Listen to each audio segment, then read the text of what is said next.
Raja Gugu NPM A1N021044 dari Prodi Pendidikan Fisika. Oke teman-teman sekalian, hari ini kita akan membahas bab yang ke-14 di materi pembelajaran kita, yaitu Total Quality Management.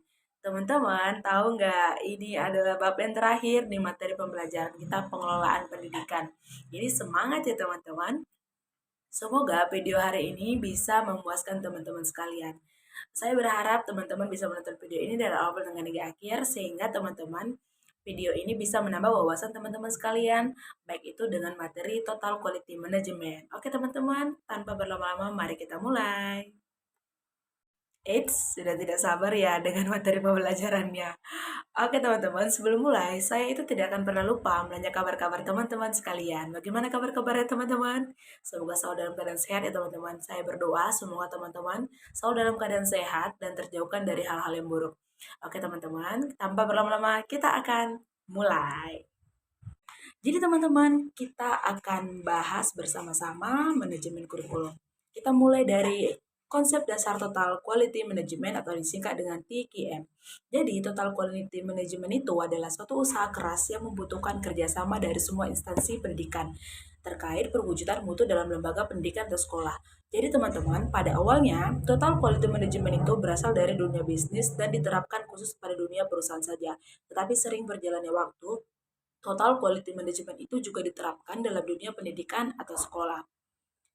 Jadi, yang berikutnya kita akan mentelaah atau mencari bersama-sama bagaimana sih pengertian Total Quality Management itu.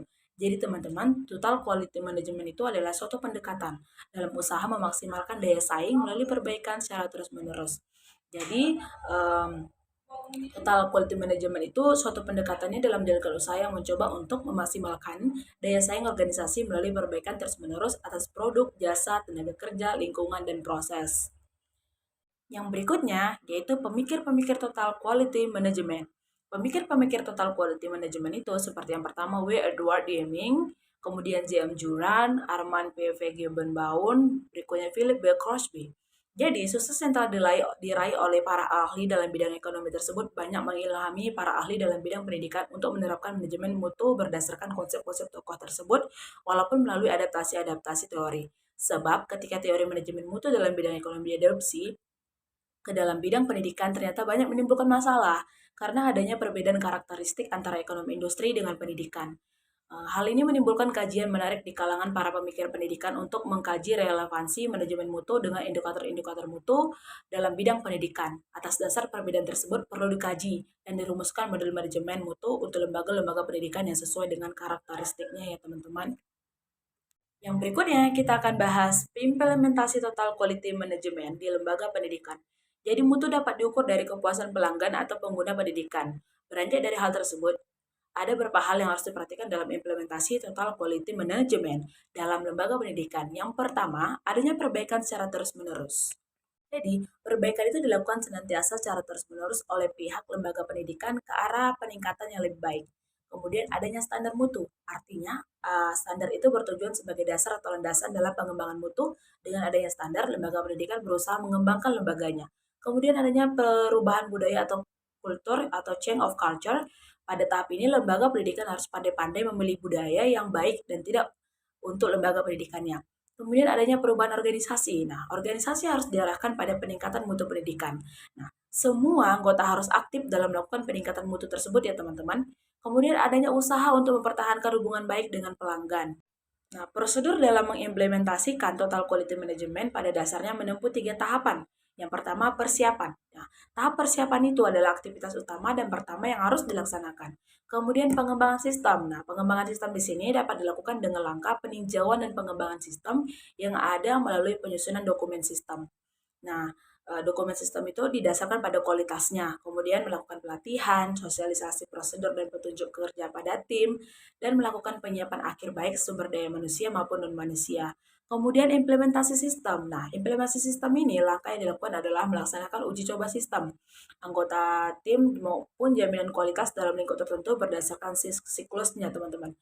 Nah, jadi anggota tim menginformasikan kepada pimpinannya maupun string commit-nya mengumpulkan data dari pelanggan, melakukan tindakan koreksi atau pencegahan, melaksanakan rapat pimpinan untuk menghasilkan atau membuat modifikasi proses yang diharapkan secara berkesinambungan.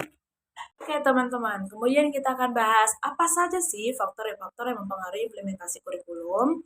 Nah, yang pertama ada leadership. Nah, kepemimpinan adalah kualitas yang harus dimiliki seorang pemimpin dalam kegiatannya mempengaruhi perilaku orang banyak. Nah, agar mau bekerja sama dalam mencapai sesuatu tujuan itu, kepemimpinan diperlukan ya teman-teman. Nah, kepemimpinan itu uh, merupakan salah satu pilar penting dalam uh, TKM. Nah, jadi kepemimpinan itu organisasinya harus ada yang memimpin. Jadi prinsip-prinsip tersebut bahwa pimpinan lembaga pendidikan hendaknya memiliki tekad yang kuat untuk terus-menerus memperbaiki mutu, memiliki sikap pelayanan dengan cara membantu orang-orang di dalam lembaganya. Kemudian ada rekrutmen dan pelatihan, di mana staf yang bertugas harus memiliki kompetensi agar dapat melaksanakan tugasnya dengan baik. Nah, kualitas sistem memerlukan rincian pemilihan staf, pelatihan, kompetensi, dan motivasi, serta kebijakan untuk pengembangan karir. Kemudian, ada sistem reward. Nah, lembaga perlu untuk merinci kebijakan yang menyangkut kesempatan yang sama dan metode serta prosedur yang digunakan untuk mencapai tujuan. Nah, kebijakan atas kesempatan yang sama perlu juga diiringi dengan sistem reward atau imbalan penghargaan. Nah, hal tersebut yang dapat menjamin rasa keadilan dan memungkinkan staf merasa aman berkontribusi secara maksimal untuk lembaga. Kemudian ada aturan organisasi. Nah, keberhasilan penerapan TKM ini dalam lembaga pendidikan lebih banyak disebabkan oleh sistem dan prosedur yang diorganisir. Nah, didesain secara komprehensif dan terintegrasi dalam suatu ketentuan yang disepakati dan dapat dilaksanakan secara konsisten dan terpadu. Kemudian ada budaya kerja. Nah, budaya kerja ini setiap orang dalam lembaga bekerja sama dalam mendukung proses transformasi. Jadi dalam suasana saling menghargai pastinya teman-teman. Jadi saling mempercayai, saling pengertian, dan saling membantu untuk mencapai suatu tujuan. Kemudian transformasi budaya kerja merupakan keterpaduan berbagai individu dalam peran-peran secara optimal sesuai dengan keahlian bidang kerja masing-masing guna mewujudkan sasaran yang telah ditetapkan. Berikutnya ada pilar total quality management. Jadi, Chris dan Kurzweil mengemukakan bahwa terdapat 5 pilar penting dalam keberhasilan total quality management, yaitu organisasi, kepemimpinan, komitmen, proses, dan produk. Nah, di dalamnya itu mereka menghubungkan antara pilar-pilar tersebut, di mana produk itu adalah titik sentral untuk tercapai tujuan dalam pencapaian organisasi. Nah, mutu dalam produk tidak akan dihasilkan tanpa pengendalian mutu di dalam proses. Nah, mutu di dalam proses itu tidak akan terjamin tanpa organisasi yang tepat, di mana organisasi yang tepat dan efektif tidak ada artinya tanpa pemimpin yang memadai. Kemudian komitmen. Nah, komitmen dan semua komponen organisasi dari bawah ke atas merupakan pilar pendukung bagi semua komponen lainnya, di mana setiap pilar tergantung pada keempat pilar yang lain, dan kalau salah satu lemah, dengan sendirinya pilar yang lain juga pastinya akan lemah, teman-teman. Kemudian ada pada lembaga pendidikan sekolah atau lulusan merupakan titik pusatnya tujuan. Lulusan berkualitas tidak mungkin terwujud tanpa proses pendidikan yang bermutu. Ini benar sekali teman-teman, karena pendidikan adalah proses dalam mencari pengetahuan. Dan lulusan terbaik adalah seseorang yang memiliki pengetahuan yang tinggi, teman-teman. Kemudian, proses pendidikan yang bermutu itu tidak mungkin ada tanpa organisasi sekolahan yang tepat dan efektif. Jadi untuk memajukan organisasi sekolah yang efektif diperlukan pemimpin yang kuat. Nah, pemimpin itu sendiri harus mendapat dukungan komitmen dari seluruh perangkat sekolah, yaitu guru maupun staf sekolah. Kemudian kita akan bahas bagaimana hambatan implementasi Total Quality Management atau TQM di lembaga pendidikan. Jadi, menurut Salis, kendala yang harus diatasi ketika memperkenalkan total quality management itu adalah kerja keras dan waktu. Jadi, kerja keras dan waktu ini adalah dua hal yang harus diperjalankan dengan baik. Maka perjalanan mekanisme kerja mutu akan terhambat jika tidak dijalankan dengan baik. Total quality management itu membutuhkan mental juara yang mampu menghadapi tantangan dan perubahan dalam pendidikan. Total quality management mengharuskan kesetiaan jangka panjang staf senior terhadap institusi, karena tidak tertutup memungkinkan manajemen senior sendiri bisa menjadi problem. Kekhawatiran manajer senior dalam mengadopsi metode dan pendekatan yang baru adalah kendala utamanya. Hal ini merupakan rintangan atau kendala yang sangat serius. Ketika manajer senior tidak mampu mendukung total quality management, maka sangat kecil kemungkinan orang lain di organisasi tersebut akan mampu melaksanakannya. Nah, masalah-masalah ataupun hambatan tersebut harus diminimalisir ya teman-teman, agar dalam pengaplikasian total quality management itu dapat terlaksana dengan baik. Pastinya dilakukan dengan kerja keras dan pastinya memberikan waktu yang ada untuk melakukan segala bentuk aplikasi yang mendukung dalam quality management. Yang berikutnya, filosofi baru, di mana menurut Prawira Sentono dalam bukunya yang berjudul Filosofi Baru tentang Manajemen Mutu Terpadu bahwa para manajer atau pemimpin harus membuat produk dengan mutu yang sesuai dengan kebutuhan masyarakat. Nah, tujuannya agar produk yang dibuat dapat dipakai dalam masyarakat karena produk mempunyai mutu yang sesuai dengan kebutuhan masyarakat. Nah, dasar dari filosofi mutu produk mempunyai beberapa prinsip, yaitu tidak ada pendekatan tunggal untuk memecahkan masalah mutu produk dalam organisasi. Produk bermutu prima hanya dihasilkan oleh organisasi yang mempunyai struktur organisasi yang baik. Nah, proses produksi yang andal itu dalam manajemen pembelian bahan baku yang juga sangat baik, itu sangat diperlukan di dalam memanajemen mutu terpadu yang membuat produk dengan mutu yang sesuai dengan kebutuhan masyarakat. Jadi teman-teman, penerapan total quality management itu dipermudah oleh beberapa hal. Nah, yang sering disebut dengan total quality management. Alat-alat ini membantu kita menganalisis dan mengerti masalah-masalah serta membantu membuat perencanaan. Nah, hal-hal tersebut yang pertama adalah curah pendapat atau sumbang saran atau brainstorming. Yaitu adalah alat perencanaan yang dapat digunakan untuk mengembangkan kreativitas kelompok. Kemudian ada diagram alur atau bagan arus proses. Nah, itu adalah suatu alat perencanaan dan analisis yang digunakan, antara lain untuk menyusun gambar, proses tahap demi tahap untuk tujuan analisis, diskusi, atau komunikasi, dan menemukan wilayah-wilayah perbaikan dalam proses. Kemudian ada analisis SWOT, itu adalah suatu alat analisis yang digunakan untuk menganalisis masalah-masalah dengan kerangka, di mana S adalah strength, satu kekuatan, weakness, satu kelemahan, opportunity, satu peluang, dan threats atau ancaman. Kemudian ada ranking preferensi, itu merupakan suatu alat interpretasi yang dapat digunakan untuk memilih gagasan dan pemecahan masalah di antara beberapa alternatif.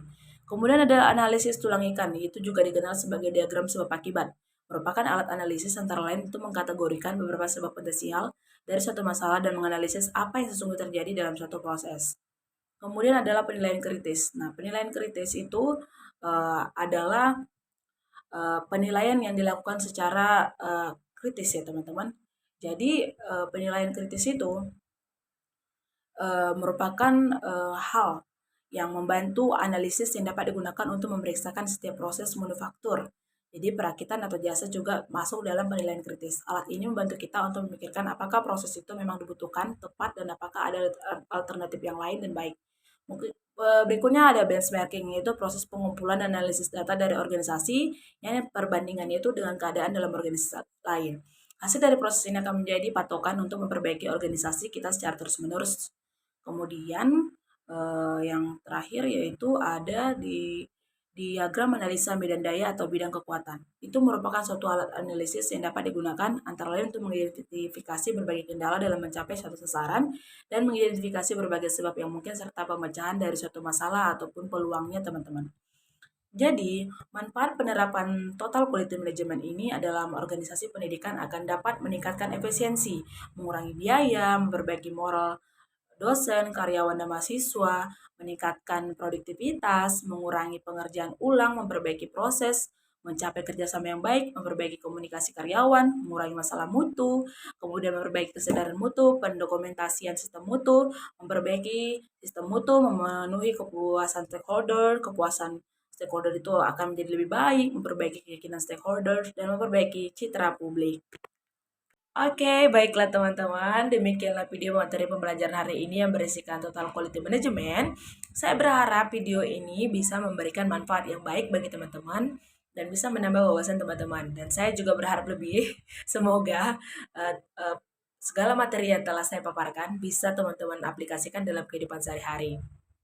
Baiklah teman-teman sekalian, saya mengucapkan banyak terima kasih kepada teman-teman yang sudah setia menonton video saya dari awal pertengahan hingga akhir. Semoga kita bisa bersama-sama menjadi lebih baik lagi. Dan semoga kita bisa berjumpa di video-video yang akan saya buat lagi yang pastinya akan lebih menarik lagi ya teman-teman. Sampai jumpa di video yang berikutnya. Bye-bye.